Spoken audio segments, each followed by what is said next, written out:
პრინცი უილიამის სამდღიანი ვიზიტით საუდის არაბეთში იმყოფება. ის უკვე შეხვდა საუდის არაბეთის მემკვიდრეს მოჰამედ ბინ სალმანს, რომელთან ერთადაც ეწვია ატ-ტურაიფის ისტორიულ ქალაქ დირაიას. ვიზიტის ფარგლებში დელეგაციამ დაათვალიერა ატ-ტურაიფის ისტორიული უბანი, რომელიც ცნობილია ტრადიციული ნაჯდის არქიტექტურით. პრინცმა იულიამმა მოინახულა სასახლეები და ნაგებობები, რომლებიც საუდის ადრეულ მმართველებს უკავშირდება. ვიზიტის მიზანია ორ ქვეყანას შორის თანამშრომლობის გაძლიერება ვაჭრობის, ენერგეტიკისა და ინვესტიციების სფეროში. იმ ფონზე, როცა ლონდონისა და ერ-რიადის დიპლომატიური ურთიერთობების დამყარებიდან 100 წლისთავი სრულდება.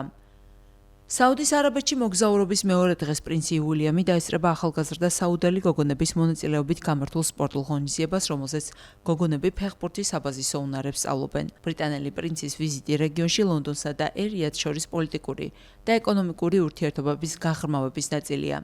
ვიზიტი ოფიციალური შეხვედრების გარდა საზოგადოებრივ და კულტურულ პროგრამებსაც მოიცავს.